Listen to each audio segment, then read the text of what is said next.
All right. Special edition of the No Doubt About It podcast because Christy is not here. He's actually right now on a mission trip in the Navajo Nation. Mike Garofalo from Victory News is the co-host with me. We finally got her out of here, Mike, where we get to take this show over. The Navajo Nation. That's impressive. I got to tell you. Well, I'll tell you, it was interesting today. This is late Tuesday night. Christy was talking to me and she's like, hey, earlier in the day, she said, we got a shelter in place here. There's an active shooter going on here. And, given on the nation, yeah. And given the times that we live in, I think one of the issues that you have is that in a situation like this, they take it very seriously on the Navajo Nation. They took it very seriously.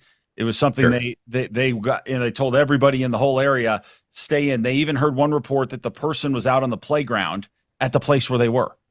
And it turned out that was not true. It turns out he was 10 miles away. He was having a medical kind of episode. He was barricaded in his house. They got him out. The authorities did a great job. But, you get into that situation where you're like, my goodness, in this day and age, you never know. And they obviously take that stuff very seriously. So obviously there's a lot of praying going on for Christy and Ella, who are on their deal.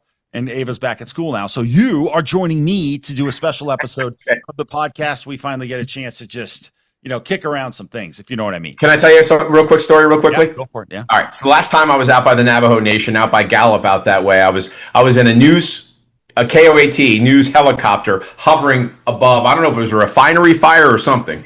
Anyhow, that's so I know what you're talking about, that area. It's an interesting area out there. There's a lot of when you do a campaign out there, it's actually a really fun place to campaign. It really is. Nice. There are a lot of great people on the Navajo Nation. And there's a lot of people that work very hard every day in and day out. And then there are a lot of people that are struggling, trying to figure out how to make all this work. And you figure out when you run for governor that we have a situation right now where we have a lot of really good people that aren't getting the services that they need. And a lot of it's by no fault of their own. It's a system that doesn't work as well as it should. So that's why a lot of people are giving their time, and that's why the school is. All right. So I want to talk to you. I want to start with an issue here, Mike, which is interesting. I got a phone call today from Dan Boyd from the Albuquerque Journal, and he wanted to talk about— Wait, what's his title? He's the chief political reporter, right? So he's up at he did all their campaign stuff when we ran. He actually took a year off and then came back. And Dan's an interesting guy, good guy. And so, whenever he calls and asks about a story, if I know anything about it, I usually will return his phone call and say, hey, what do you want to talk about? And so his big question was, and I want to, kind of bounce this around with you. His big question was, why in the state of New Mexico do we have no candidate for the United States Senate? Why do we have a gubernatorial field, which took a ton of time to develop and is having a ton of trouble raising money? And you have some congressional candidates that are having real trouble raising money. And Dan's feeling was, okay, what is going on? Is the Republican Party in the state of New Mexico dead? That was really sort of his question. He didn't necessarily phrase it that way, but one of the first things he brought up was, what's going on with the Republican Party, meaning the party leadership in the state of New Mexico. So who is the GOP leader in New Mexico right now? Amy Barela is the GOP leader. She's down in Alamogordo. And she's had the job for 3 years now, I think. So she's running for a new term. I think she's going to run again coming up here in the next year. And so let me ask you, why do you think there is no Republican candidate for U.S. Senate? Yeah, I think, first of all, when you run for U.S. Senate, it is all consuming, right? You can't have another job. You can't be doing something else on the side. You put your family through literal hell to run. And it is really difficult to do. And same with governor. Governor's even worse, quite frankly. And so to go and to think that a party chair could go in and say, you're going to run for Senate, and that's the way it's going to be. No one can do that. Like, we don't live in those times anymore. We don't live in times when the party leadership gets into the smoke-filled room and figures out that Fred Johnson's going to run or Tom Martinez is going to run, and that's the way it's going to be. That doesn't happen. And so especially with this day and age, when every time you run, you become the absolute enemy of 50% of the people. Sure. And it's the times we live in, and it has nothing to do with what party you're in. It doesn't matter. If you're a Democrat and you run, plenty of Republicans are going to hate you. Now, I would argue that sane Republicans don't hate Democrats that run, and sane Democrats don't hate Republicans that run. But still, you get plenty of people who do. And so one of the things I said to Dan was, look, we live in a time where it's I'm right and you're evil. That's number one. Number two, you're putting your family through a very difficult setup. And number three, this is a Trump midterm, meaning the person of your own party is in the White House. And when that happens, it's very difficult in a state like New Mexico to win. Yep. And so that was my point. So what I would ask you is you look at the numbers here, and when we ran and you came out, you covered it for Victory News, we had a 15-point deficit, meaning there were 15% more Democrats than Republicans in the state of New Mexico when we ran. Okay. Mm-hmm. And we lost by 6. The point I made to Dan was, and I'd be curious if you agree to this, I would say long term, the prospects for Republicans in the state of New Mexico are better than they were when I ran in 2022. And the reason I say that is because we now have a 10-point difference between Republicans down 5. And Democrats. Yes, it's down 5. Now, you've got to be a good candidate to close that and get it really close, okay? Mm-hmm. But that's 5 points better than when we ran, and we lost by 6, right? So my point is, long term, I think things look better for Republicans. I just don't think they look better in 2026. How do you see it? That's a very good point. I tend to agree with you. Back when I lived there in the 2003 to 2009, I guess. New Mexico was really a swing state, and then it went off. Pardon the expression, but off the reservation, and then really a Democrat-dominated state. Now it sounds like it's coming back. If there's only a 10-point spread, that really is promising. But you're probably right in terms of this next election. I mean, people have done their research, they've looked at it, and they say, "Do I want to spend this time and this money trying to win a U.S. Senate seat that I probably can't win?" And who's up? Is it Heinrich that's up, or is it? No, it's Ben Ray. Ben Ray. Oh, I've got Ben Ray's phone number. Yeah, and I would say, by the way, Ben Ray, tougher candidate all the way around than Heinrich is. I know that sounds crazy, but yeah, why do you think that? He's more affable, first of all. Sure. He's just a person who when you see him, there is nothing about Ben Ray that's objectionable, right? He's a nice person, by the way. He's actually a nice guy. Yeah. And he's from here. He is. So now, do I think he can be beat? Yeah, I do think he can be beat, but not this year. And right. So what we found out when we ran against him is, and you remember this too, we got caught in the middle of the COVID deal, and that was devastating, right? We're running with the president of our own party in the middle of COVID, and that's another one of those things. Before COVID, you looked at the numbers, and they were very good for us, and then at post-COVID, boom, we lost older voters in the state of New Mexico, right? And then we run in 2022, right, and we end up with the abortion decision, which then that completely stopped any sort of red wave. Remember, going back to, and this is another thing I told Dan, as I said, listen, one thing people forget about, there was no red wave in 2022. Right. There should have been. Biden was president. He was, to be charitable, he was screwing the job up. I'll say it that way, as nice as I was going to say something very different. But he was having trouble, right? Biden was struggling, yet he didn't get smoked in the midterm because of the Dobbs decision. That absolutely shifted everything. We're up 3. Dobbs comes out. We're down 12. We then have to make that back up. We start climbing back. Don't get all the way there. I would argue this too, Mike, that had there not been Dobbs, Biden would have been destroyed in 2022. Okay. You're right. You would have seen a massive, we would have won the governorship. I firmly believe that. Okay. All this happens, right? And you see a massive switchback, right? I would argue then for the Democratic Party, the worst thing that happened to them was Dobbs, in the respect that, irrespective of being pro-life, which I am, and if I'm going to lose on a battlefield, I'll lose on that one. Okay, that's fine. I can live with that. But my point would be, let's say Dobbs just never happens, or it continues to be something that just, for whatever reason, the Supreme Court never addressed it. If that was the case, I think you would have seen a massive red wave. You would have seen a different candidate from the jump for Democrats in 2024, and you could have seen a different presidential result. But because they were never held to account, it never moved. Right. Yeah, that makes sense. I agree with you. And I think that's what's going to be interesting going forward here is to see where everything goes. So it was an interesting discussion back and forth with Dan. So my point to him was, though, don't blame people who run the Republican Party on this. And I would say, as bad as it looks now, the actual details on the ground going forward, especially 2028 and 2030, are actually setting up for New Mexico to become a swing state yet again. And that's fantastic. So let me ask you this. Through the grapevine, had you heard any names of people that were thinking about running? Yes. And I got phone calls from multiple people who said to me, should I run? And there was one person I told them that I thought he should think about it.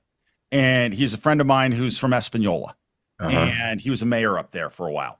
And great guy. Great guy. And I thought, even if you don't win, you're getting your name out there. Sure. You're able to create some name ID. He has a great story, good guy, a good Republican candidate. It would be a nice race. I don't think he would win, though. And I did say, I don't think you'll win, but I do think it could be a good stepping stone for you to run again. I ran into some other people who called and asked, and I said, I would not touch it. I would not touch the race. So, do you know why the gentleman from Espanola finally decided not to? I think it was too late. So when he talked to me, I think he had to make the decision by the next day. So literally, he had burned it down. He'd taken it and burned it down to the wire, right? And was like, oh boy, what do I do? And that's a terrible way to do it, right? You've got to give yourself plenty of time, right? And so that part's hard. And with Ben Ray, it's tough because he is a candidate who does a pretty good job of not making mistakes. And my argument with him would be he does a pretty good job of doing nothing at all. And I think that's the real concern, is that's a hard person to run against. Yeah. Now tell me this much though, from what you're seeing, you're in Texas, you're in Fort Worth. Yeah. What's going on when you see the environment on the ground there in the U.S. Senate race? First the primary, and then whoever comes out of the primary to take on the august Bible scholar, James Tallarico. Oh, Tallarico. Everybody, Republicans were hoping that Crockett would have won because she would have been easier to run against, you'd think. But then with Tallarico, I don't know either, because what Tallarico is saying, you'd think he would be easy to run against. But there's some recent polls that have come out, which are scary. I don't know if you heard in the last couple of days, they're showing Tallarico beating Cornyn and Paxton. But here's my argument on that. That's always easy to say before you educate everybody on who and what Tallarico really is. Tallarico literally went out and said that he doesn't think we should eat meat in Texas. You're a moron. Like, we're all vegan. It's like Jesus is non-binary, or God's non-binary. Right. It's like, what do you talk? I mean, so much of this stuff is ludicrous. And I think once people see what he says, he just comes off as this beta howdy-doody clown, which I think will not wear well over time. But I understand early on, he's Beto with less. I think he makes Beto look like John Wayne, quite frankly. Right, which is that down-to-earth kind of cowboy type guy. You're right. You're just kind of like, what? And so I think over time. Oh, of course, the cowboy hat and the pencil neck cowboy hat. So tell me. First of all, the primary, what is it going to be an easy Paxton win? I tell you what, I don't think so. I think they're both disappointed that Donald Trump has not come out and endorsed anybody at this point. I think it's going to be a tough one, but I do think Paxton, at least the last numbers that I looked at, showed him doing well. But Cornyn's got all those senators backing him. Not that that's going to mean a lot in Texas, but we'll see how it plays out. It'd just be nice to see if Trump put his horse behind somebody, but it doesn't look like he's going to do that right now. What is the feeling on the?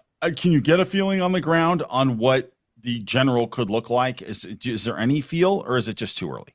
I think it's tough to tell, but I do think once the Republicans have their guy, it's going to be a whole lot easier to focus that attack on Tallarico and take him out take his knees out, really. Yeah, no, and I think it will. Honestly, I think once you start to hit him with negatives, he will collapse. But part of the issue too, of course, is you got the media. I mean, the media give these guys on the left there, a free ride in many respects. No question. So that's what you have to think about as well.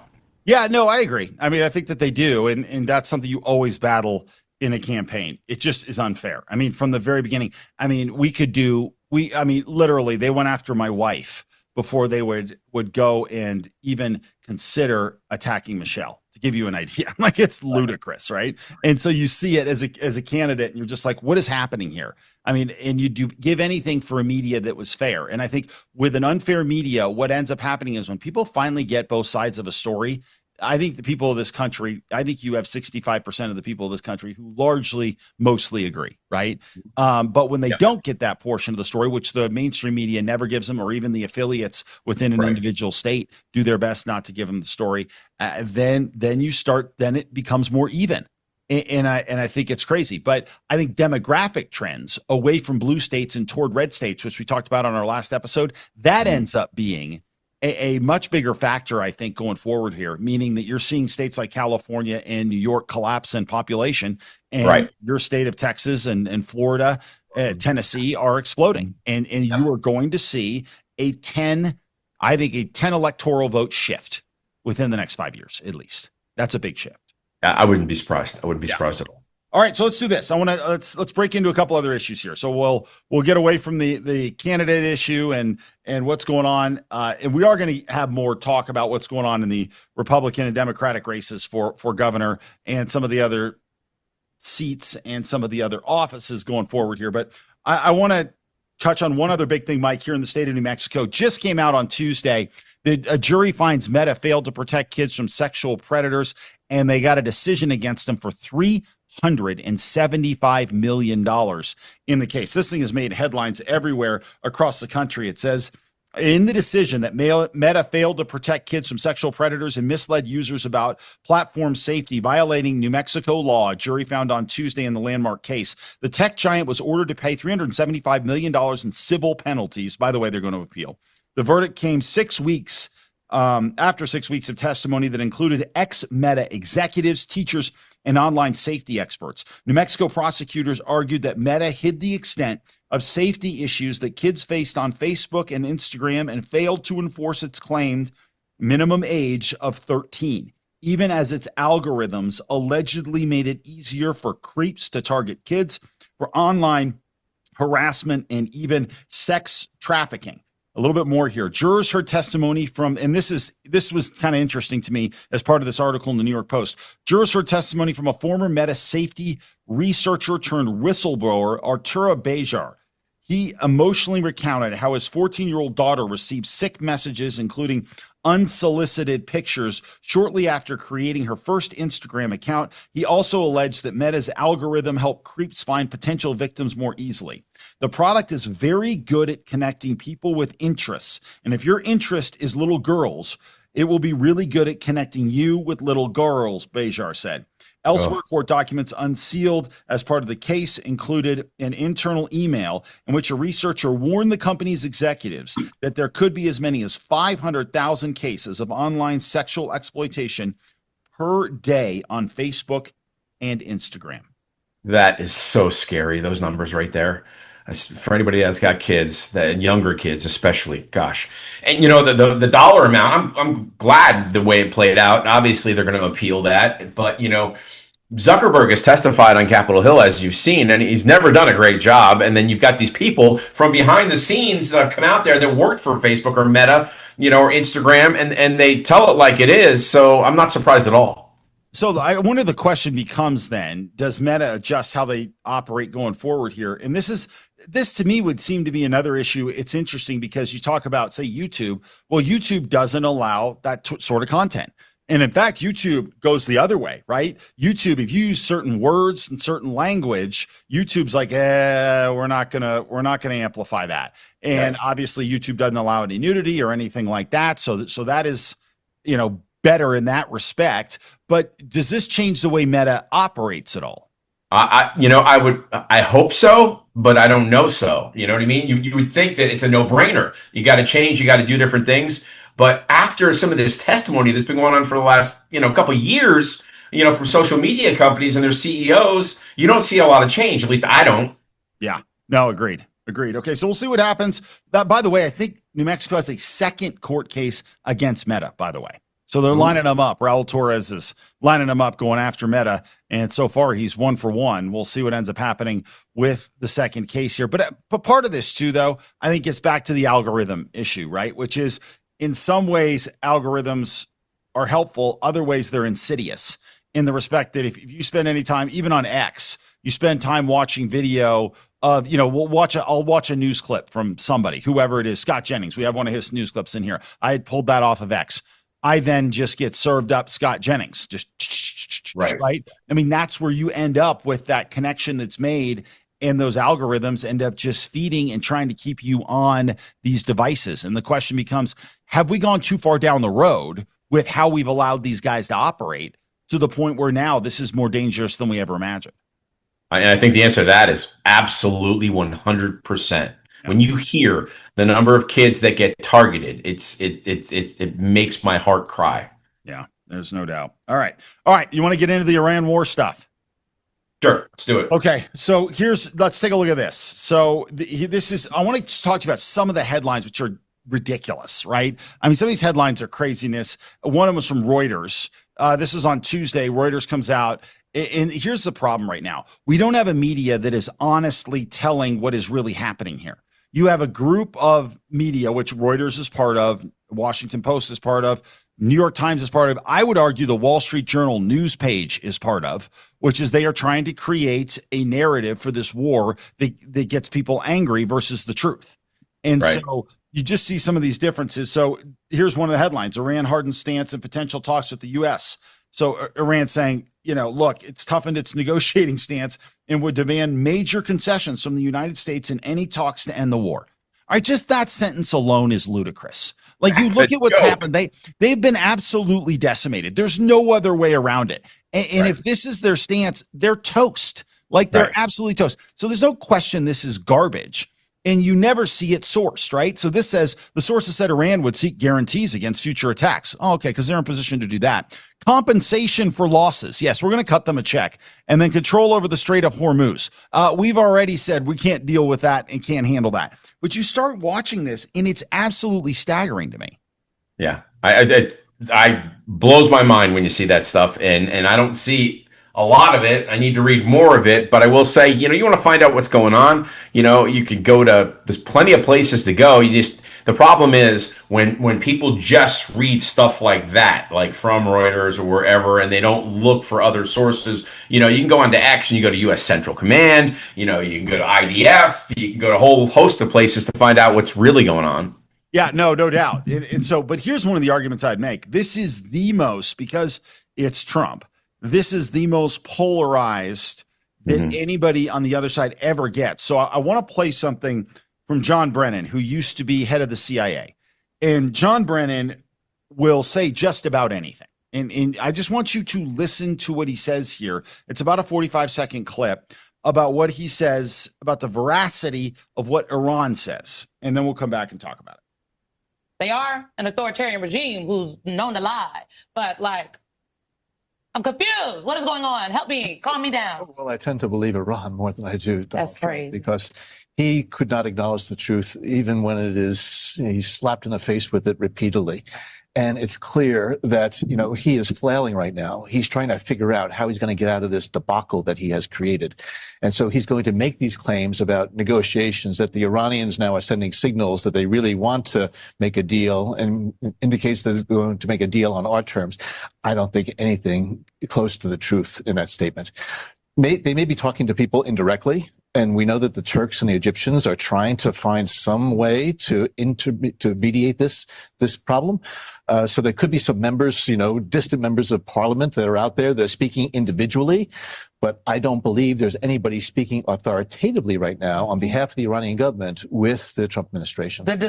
Okay, so he literally says he trusts Iran more than Trump.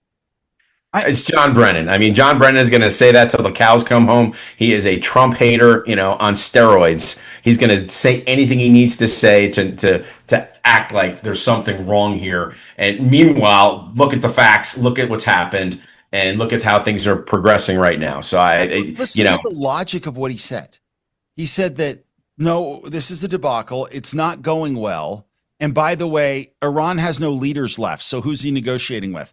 So which is it? Iran has no leaders and we've decapitated them, sunk their navy, destroyed their air force, and basically are taking the IRGC and shredding them, but it's not working. Right. How does that make any sense? It doesn't fly. Right. No, and but this just shows you where we are now. We are, the good of the country means nothing anymore. Nothing. And let me ask you this. Did you hear anybody call him out on there?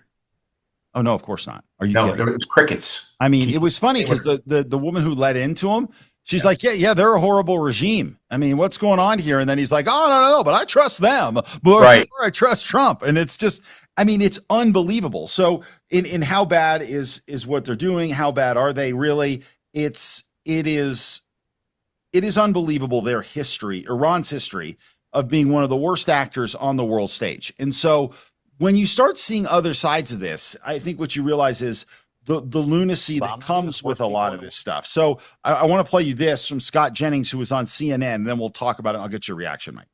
They've been at war with us for 47 years. They want nuclear weapons. By the way, the reason that they're saying there are no talks while the president is saying there are is because they lie all the time. They sent their people out in February to say, oh, we would never have long-range missiles. We have no plans. And then what do we find out this weekend? They got 4,000-kilometer range missiles that can reach most of Europe. They lie all the time. That's what the Iranians do. They're terrorists. They hate us. We're the great Satan. Israel's the little Satan. We could wipe them off the face of the earth and it would be fine with me. But if the president achieves no nuclear weapons, no ballistic missile program, and an end to the largest state sponsor of terror on the face of the earth, that'll be a good outcome. So I hope he gets it. I'm glad he's working towards a diplomatic solution. They say he might be talking to this speaker of the Iranian parliament. I don't know how it works over there now because we killed so many of their top guys. Maybe the left hand doesn't know who the right hand's talking to. Okay, so Scott brings up something good. First of all, that they're constant liars and giving lie to exactly what Brennan said. But beyond that, Mike, what does victory in Iran look like to you? And is it attainable? I mean, clearly no nuclear weapon. And then no ballistic missile program going forward. Look at what they've done to their neighbors. I mean, are you kidding me? I mean, that country was just ready for battle and ready to try to take over the Middle East. But I would have to say, I think victory includes also a regime change that, and what happened in January when anywhere from 20 to 40,000 people were massacred by the IRGC just for coming out and wanting freedom. I mean, it's tough. I have a tough time looking at Iran and saying if they move forward with a government that's like the government that's there now, I mean, it's got to change. I think. Yeah, it's got to. So it does have to be regime change, and I would agree with you. I think it has to be. Now that regime change may not happen in the time frame that we want. I think you could well see a ceasefire. You could well see a deal that happens with Iran before you see regime change. Regime change is messy. It can be. It's going to take longer than I think a lot of people want it to take. And so I do think that's going to be an interesting part of this. But there's already talk and there's already headlines talking about the fact that apparently now through back channels, they've already said they'll give up their nuclear program. That's what that headline means on the New York Post, which says breakthrough in red letters.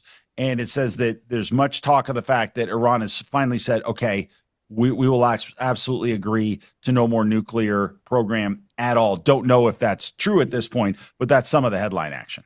Yeah. And okay, the next question is do you believe them and how do you confirm that? I mean, it's great that they're saying that. They've said that before in the past. But, I mean, Donald Trump is smart enough to say, okay, well, if you're going to be saying that, we're going to verify that. Yeah, and I think they're going to have to. And I just don't know. What I don't know is, what is this going to take? And you're right. You got to have an inspection regime, which is real.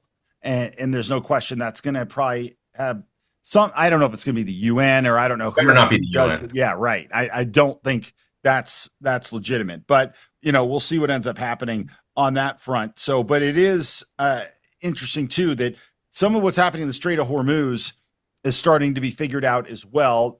They have said, at least Trump administration has announced, that Iran is going to open the Strait of Hormuz to non-hostile vessels. So that's basically oil traffic. And if that is the case, that starts to change things as well. I think if that happens, I think that gets you your ceasefire. Well, let's hope so. Let's hope that does happen. And you know, I don't know if you can really believe anything they say, and I don't know if you really know who's in charge. And are the people that are talking, are they in charge of all the missiles in Iran, all the drones in Iran? You know what I mean? Yeah, no, I think that's the problem you have, right? Is you have an Iranian leadership, which is, it's impossible to know. We know the Ayatollah's son is completely incapacitated if he's still alive, right? So who do you negotiate with? That is going to be interesting. So what Trump's point was today in the presser that he did with Markwayne Mullen, where he announced Mullen is, you know, he passed through the Senate and was approved, head of Homeland Security. So he said, listen, we got some promises from the leaders we're negotiating with, and they delivered today. Yeah. So, which is, I think, a very kind of honest appraisal from him. Right. And he was very straightforward about that, and said he wouldn't get into details, but he did say it had nothing to do with nuclear. It was more oil and gas, but he did say that they came through. They promised something yesterday, and today they came through with it. And that was kind of a big deal. Well, here's the headline, Mike. This is what we were talking about. Iran to reopen the Strait of Hormuz, and it's a significant development because you got 20 million barrels of oil that pass through there each day. So I think when he's talking about they delivered, I think that's what he's referring to. Could be. I wouldn't be surprised. Yeah. So, okay. So let's do this too. I want to hear just a little bit. We're going to just take a little bit of sound from Trump and what he said during this press conference a little bit, and why he's confident that we could be headed into a new phase here. A short while ago, the president said that we are apparently depleting Iran's firepower, and he claims that Iran is considering a deal. We're in negotiations right now. They're doing it along with Marco, JD. We have a number of people doing it. And the other side, I can tell you, they'd like to make a deal. Now, yesterday, Iran initially denied that it's holding talks with the U.S., but Iran's foreign minister has held separate calls with his counterparts in Egypt, Oman, Pakistan, and Turkey. Those are the same countries reportedly trying to mediate with the U.S. to end the war. So, and this is the problem, Mike, that you get into when you take the opposite side of the president of the United States, no matter what the issue is. It doesn't even matter. You don't even care. You may, in a different world, agree with him on the actual policy, but you take the other side because you hate him, right? You end up in this problem, which is that you always take the opposite side of him, and he's the president. So he actually sees everything and you don't see anything. And so that's where you end up with these problems where you start saying, oh, he doesn't know what he's talking about. It's not true. And then all of a sudden, 5 minutes later, you end up looking ridiculous. Yeah, and nobody, in many cases, nobody gets called out for what they say. They're just able to say it and get away with it. Oh, there's no doubt. I mean, that's part of the madness of this whole situation. So we'll see what ends up happening. So what's your prediction? What do you think we're looking at in the next week? Well, I hope, like I believe the president has said, that negotiations may take place later this week in Pakistan. That would be fantastic, face-to-face negotiations. But the question is the other side willing to agree to some kind of regime change down the road? I don't know if they'll be willing to do that at this point. So I don't know. So I'm hoping there's negotiations face-to-face. I'm hoping the Strait of Hormuz is open, oil tankers get through there. And at some point within the next 2 to 3 weeks, this thing is over. Yeah. And I think the Strait opens. The Strait's going to be open here in the next few days. Sure. And I think we're looking at a ceasefire of sorts here fairly shortly. Within like a week, possibly, yes. And then I think what you're going to see is how much work has the IDF done and our people on the ground for the CIA or, whatever and some special forces are doing right now to seed the ground for a revolution, right? Yeah. And so, and that'll be interesting to see how it shakes out, because I think it happens in two different stages. You can't have the people of Iran hit the streets when we're still bombing. I mean, right. And that's why we're asking them to stay in their houses, right? Yeah. So we'll see what ends up happening with that. All right. Other big story: TSA is still not being paid, which is ludicrous to me, right? The Democrats are trying to tie everything together with what they really want to do is defund ICE, which they're not going to be able to do. ICE funding has already been appropriated. So that's not going to happen here. But again, Mike, this story to me, this whole TSA story of not paying people who are working for political reasons because you want to use them as political pawns is disgusting. If Republicans ever did this, every single story on every newscast leading the show would be Republicans are not paying TSA members, and because of it, you are standing in airport lines that you shouldn't be. They would be getting skewered, and you're not seeing any of that. If you're seeing any coverage of it, you're not seeing the coverage of it lay the blame at their feet.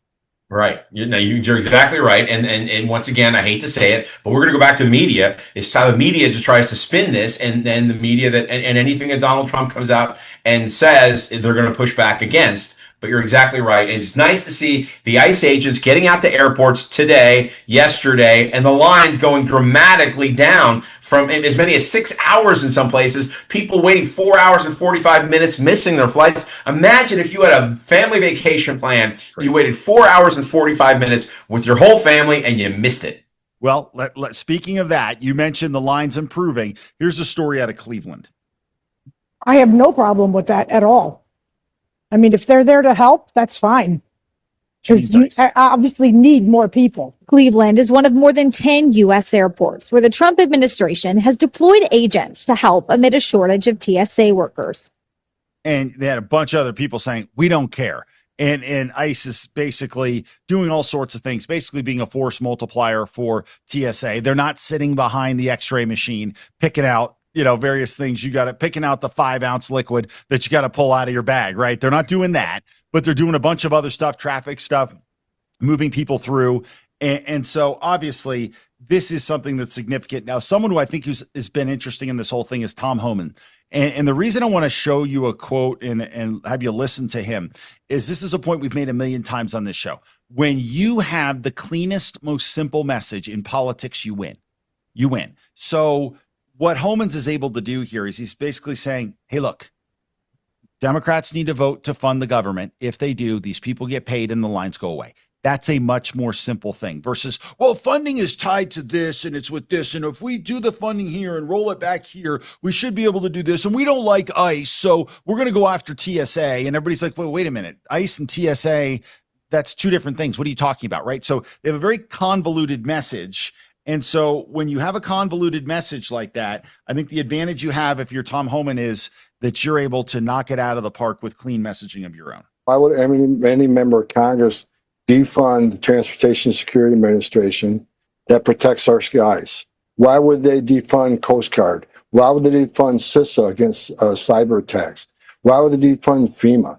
I mean, you're talking about not funding the Department of Homeland Security, which is their number one responsibility as a representative in Congress to protect this country. And they're voting not to protect this country. And look, Donald Trump made a brilliant move this week, and he called me, he says, let's send ICE to the airport. I thought it was a smart move. And we're filling the holes. The wait lines are already dropped. Plus, we're doing a security function at the airports. We're going to arrest criminals going through this airport. We're going to look for human trafficking, sex trafficking, money smuggling. We're going to be at the airports working with our brothers and sisters of TSA. They're our brothers and sisters within DHS. President Trump made a smart move. We're going to keep the airplanes flying. We're going to get the American people through those lines quicker. And we're not going to give up President Trump's promise to American people to make this country safer every day. And that's what we're going to keep doing. One of the things I would argue, though, Mike, is that they got to be careful. You cannot have a scene where you have people getting roughed up in the airport. Now, there was one woman who there was some video of that, and then you find out, wait a minute, she's already got a standing deportation order. She had a variety of other charges. It was not what it appeared, as usual. So you got to be careful. This is in the one thing I think occasionally the Trump administration's had a tin ear on is that the visuals matter, and the political visuals matter, especially, right? So even though you realize they have to do their job, you do not want people in ICE being shown shooting people, getting run over, the whole deal. I mean, all that stuff was very ugly. Now, to sit there and think Democrats haven't gotten something out of this whole ICE thing, they have. The ICE is not in Minneapolis anymore. You don't hear anything about it because they're not there. Kristi Noem is no longer running DHS. So it is not like some of this has not come with a cost to the Trump administration. But at the same time, Democrats seem to bear no cost for the shutdown. It doesn't appear that way, and the media is allowing that to happen. And you would think that they'd be getting grilled from the media. And if we had a fair and honest media, that would be happening, but it's not. And their attitude right now is anything Donald Trump wants, we're going to push back against. So as long as he wants this, he wants the government to be funded, we're going to say no as long as we can. I hate to say it, but that's what they're doing. Yeah, there's no question. And I think that's the way they've operated from the very beginning. Now, I do think that hurts them more than it helps them, because I think at a certain point, you end up on the wrong side of 80-20 issues. When the president jumps on an 80-20 issue and he's on the 80, you should be on the 82, because it's just one of those things. It doesn't make any sense. And so that's why I think when we look at some numbers, I want to show you a number here, Mike. And this is why I think the congressional ballot is still very, very close. Even though if you look at Trump's numbers, they're not great right now. They're not great. But when you're the party of the 20%, right, you constantly take these terrible positions that are indefensible, right? Enforcing our border, not wanting to do that, not wanting to address crime, not realizing what kind of danger we're putting our children in with some of the issues on that front, right? So many different issues like this. And so when you look at the generic congressional ballot right now, it's 40% for Republicans, according to a Reuters Ipsos, and 40% for Democrats, 38% for Republicans from the Reuters Ipsos poll, and Republicans polling better on crime by 16 points. 12 points on immigration, they're better. The economy, they're 4 points better. Cost of living, they're a point better. Democratic values, Democrats are up by 8, and then healthcare, Democrats are up by 9. So, Mike, I think this whole, hey, we're the party of the 20% is something that's going to keep this thing a little closer on the congressional ballot. I still think there's no way Republicans hold the House, but, we'll have to wait and see how that shakes out. But Democrats are definitely keen to keep this close. Well, I hope you're wrong about the House, and you may be right, but I hope you're wrong about the House. And I'm going to come out and say this: if the media were honest in doing their jobs, Democrats would be at 35, Republicans would be at 43 to 44 on that poll right there, and there'd be no issue there. But the media is not doing their job, and this is what we may get is kind of what they want. So if the Americans are not willing to go out there and find out what's really going on and look at their sources of news and find and some of them are sitting at home watching these mainstream media and say, oh, they're going to tell me the truth. They're going to tell me the truth. And they don't even think twice about it, but they're not always getting the truth. No, no, they're not. But I also think most Americans are living day to day, week to week, trying to pay their bills, and they don't have the time to sift through and figure out who's lying to me today. Right. Really. I mean, I think it's very difficult. And so because of that, Republicans have to be relentless in their pursuit of the truth and relentless in getting the word out there about things. And I think, again, the media would be in so much better shape if they went out and tried to actually gain an audience, which what they've done is, and we're going to have the last little piece of sound that we're going to have. It's going to be Vince Vaughn. We're going to talk about this, and we'll get into it then. But it's a terrible business model, Mike. You have the liberal mainstream media all fighting over scraps over 20% of the population. Meanwhile, they leave the other 80%. They just leave them, and it's like they don't care. Financially hurting, right? They're financially hurting. It's almost like they don't care. They'd rather just work on tailoring the message they want to get to the American people, and they don't care about the rest. I would argue they care too much. I would argue they care about their own political, their own side winning politically too much, instead of caring about getting information out and making a living. Honestly, whenever we were in TV news and you were at Channel 7 with me, we care every single morning. We got the ratings. Like, that's what you cared about. That's all that matters. When you looked at those numbers, that's all you cared about. We wanted to destroy Steve Stucker in the mornings at Channel 4. Like, that's what we wanted to do. And so I would argue that we didn't. But I mean, still, that's what you wanted. Like, that meant everything. Yeah. And so now, does it mean you say things you don't believe? No, not necessarily. But does that mean you do everything possible to put out the best product possible? Yes. Right. But that's not the case now. No, that's not the case. No, it's crazy. It is really career suicide. So, all right, I want to bring up another name to you, a guy that I regularly feature on this show, John Fetterman. Okay, a senator from Pennsylvania who, when he was elected in 2022, I think I looked at him with a sense of sadness because of what he'd gone through with his stroke and the fact that he was still running and clearly still recovering. And yet he just kept going and he got elected. Okay. And he has definitely recovered. And, you could still see some signs that he had some difficulty, but at this point, he's far better and doing better. Thank goodness, honestly. And he's been a stalwart supporter of Israel. He's been a stalwart voice for sanity on the left. But I want you to listen to the numbers that Harry Enton talked about with John Fetterman. And when you wonder why don't politicians just stand up and be honest? One is as he sees it anyway. And that is John Fetterman. He is still a man of the left. There is no question about that.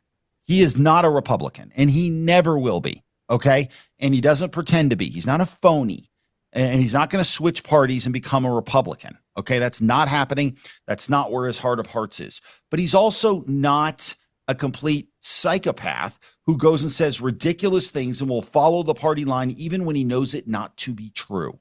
And so he will stand up and be honest. And so I want you to see what happens when a politician stands up and basically regularly says to his own party, we've lost our way. Part of a larger story, Mr. Berman. I would just say that John Fetterman is doing as well with Pennsylvania Democrats as the New York Giants are as liked in the state of Pennsylvania or the Commonwealth of Pennsylvania. I mean, just look at this. Among Pennsylvania Democrats and that approval of Fetterman, back in 2023, he was a Democrat liberal darling. He was at plus 68 points. Look at how low he has fallen down to negative 40 points. He's down there with the Titanic among Democrats in the Commonwealth of Pennsylvania. And, put a comparison point on, we always talk about how Chuck Schumer is not well liked by the Democratic base nationwide. Chuck Schumer has a net popularity rating of about -2 points. He is 38 points more popular than John Fetterman is with Pennsylvania Democrats. And I was also looking at Kristen Sinema, who, of course, ended up leaving the Democratic Party in Arizona. She was considerably more popular just before she shifted over than John Fetterman is at -40 points. Is this a 108-point swing? This is an 108 point swing. Very good mathematics here. Thoughts? Well, John Fetterman calls it like it is, and he is a voice of reason on the left.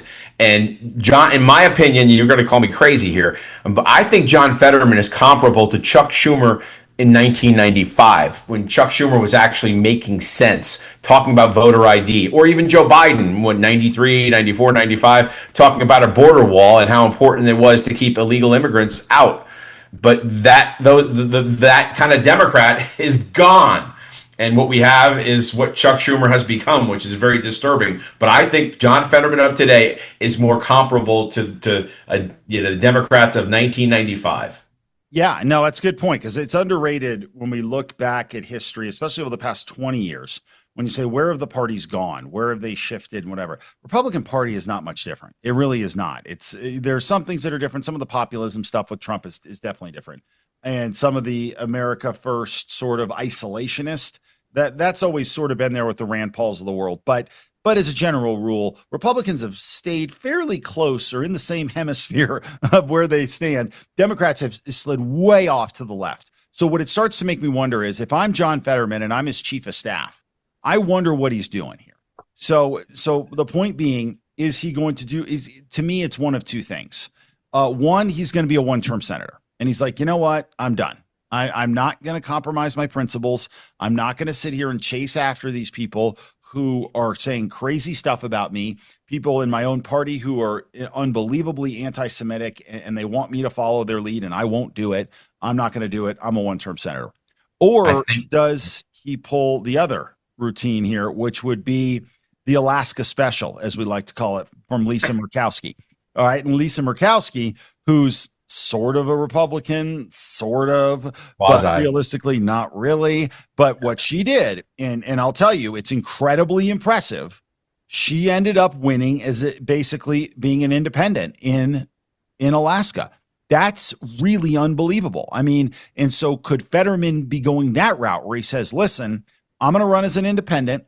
And I'll tell you, if I lived in the state of Pennsylvania, I'd probably vote for the Republican, but still. But if it was, Fetterman versus a Democrat, I'd pick Fetterman in a heartbeat, because he's at least an honest broker. Well, didn't Alaska have that? What's it called? The new vote type of not necessarily ranked choice.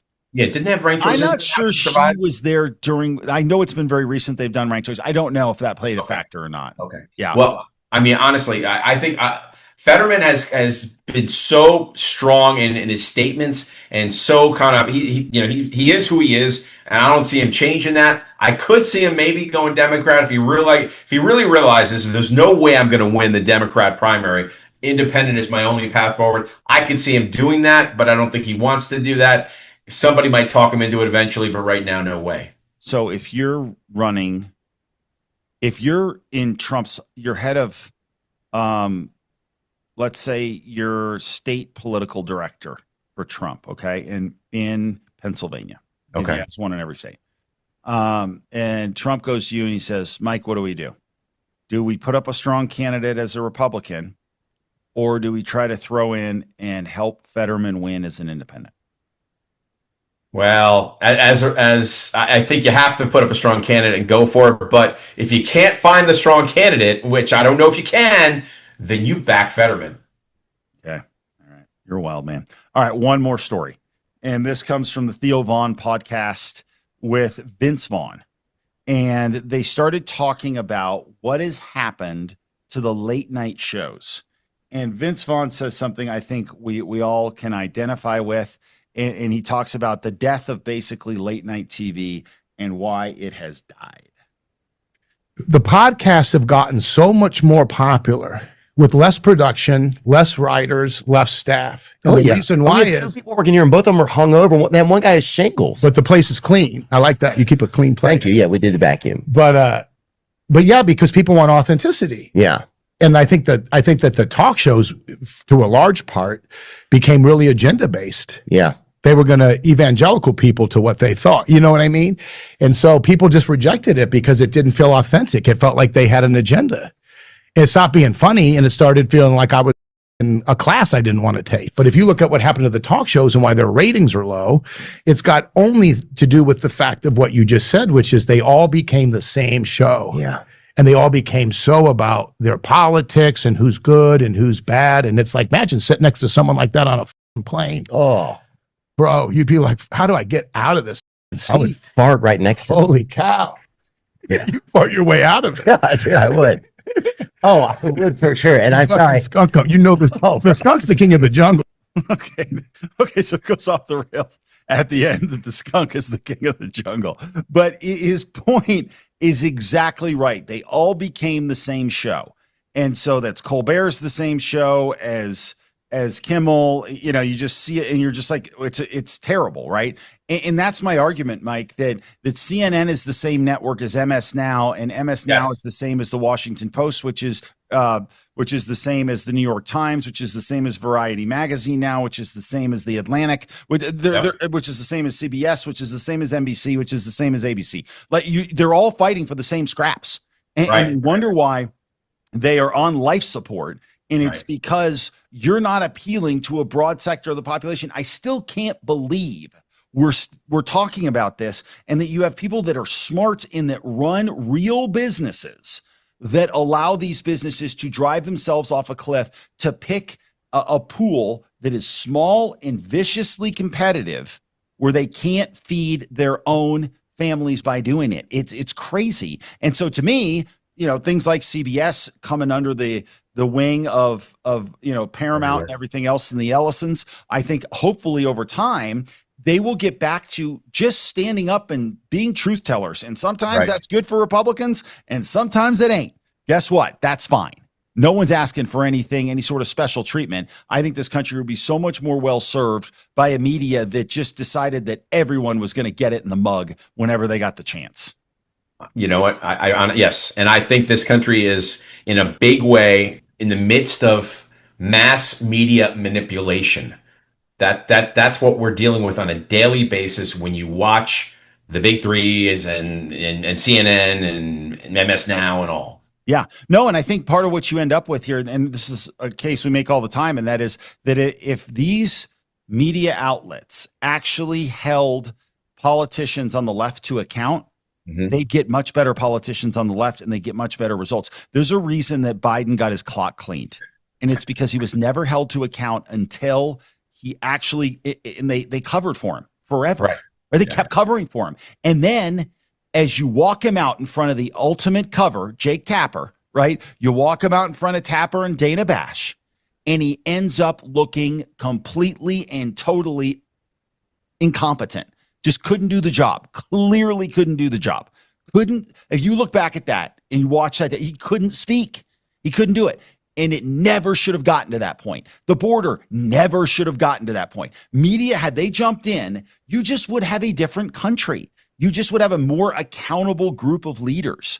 But when you don't hold them to account, you allow them to swerve the country into a deep ditch that we end up having to dig ourselves out of, and you end up flipping back. And for many people, it's, I can't believe Trump won again. Yeah, you can, because of the situation the country was in. Mm-hmm. Yeah, and if you think about it for a second, the debate happened early because somebody internally on the left wanted Biden out of there because they realized he doesn't have it. But if that, just think for a second, if that debate didn't happen, in I don't know what month it was, June or whatever, Joe Biden would have been the candidate for another 2 months, and he would have been the candidate through the election, and he would have lost by 5 or 6 in the popular vote. Which would be a drubbing for a Democrat.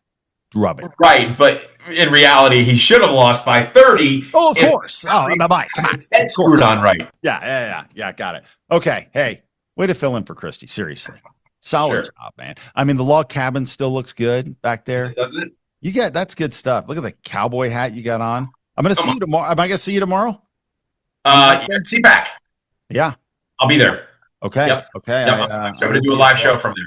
Okay. Yeah. I'm good to go on your Thursday show, by the way. Yes. We'll do the interview Thursday. Oh my gosh. All right, Mike. Good job. Thanks for all your help. Thanks for joining us on this edition of the No Doubt About It podcast. We'll be out with another show and a report on what happened at CPAC, actually going to be presenting there and on a panel there on Thursday. So I'll give you all the details on that when I get back, and Christy will be back as well. So thanks very much. God bless, and God bless your families.